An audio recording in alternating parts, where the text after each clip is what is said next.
Good morning and welcome to the At Home with Roby show. I'm Ashley Davis along with Trent Haston, President and CEO of the Roby family of companies. We're your hosts. Thanks so much for spending your Sunday morning with us. Whether you're in the car or on the couch, you're always at home with Roby. Visit us today at andrewroby.com. That's Andrew, R-O-B-Y.com. Trent, good morning to you. It's another Sunday morning at WBT. It's great to be here. We've talked a lot in the past on other shows about the history of Andrew Roby, 65 years in Charlotte.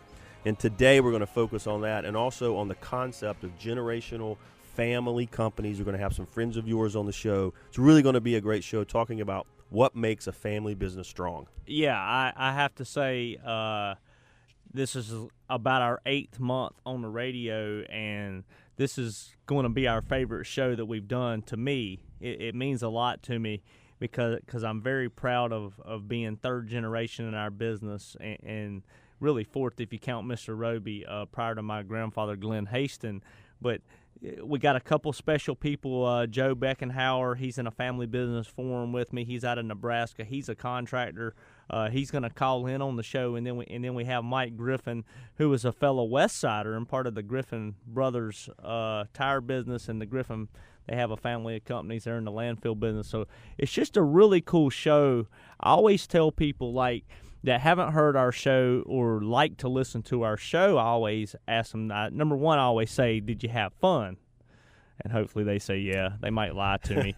Then the second thing is I say, did you learn something? And I say, you know, we're contractors and we're in the real estate and construction business, the home services business, but this show's not really about that. We use our network and our stories and our experiences, hopefully, to tell business stories and warm stories that people like to hear and people take away something and feel good about it.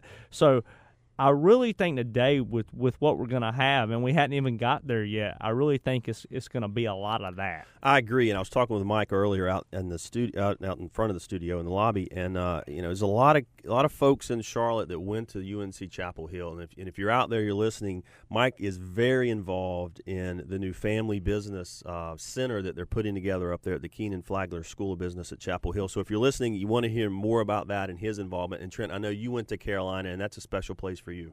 No, it is, and Mike and I, we've known, and we'll talk about this with Mike, but I've known of his family. There's not too many generational family businesses, brick and mortar, Mike likes to say, from the west side of Charlotte that have stuck together.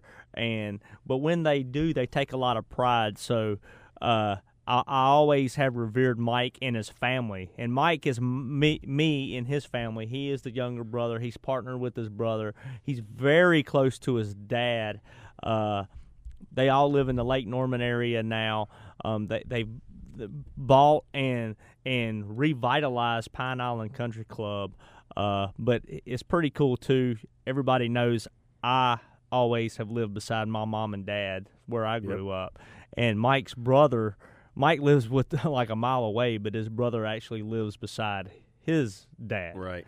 So they're lake rats. They live on Lake Norman, but I'm a river rat, so we got that in common as well. Well, I come from a corporate background. I was in the corporate world. I joined the family of companies this year, and one of the things that I've been so impressed with being part of the family of companies is the pride everybody takes in this thing. And I think that really speaks volumes to being a family-owned, family-based company. Not just pride in who you are, but pride in the craftsmanship, the quality of product, how you treat your customers, how you interact with the community. That says a lot about a company. Well, let's talk a little bit about that, Ash. I brag about my teammates and my allies all the time. I mean, I'm out there. If you do something good, it should be talked about.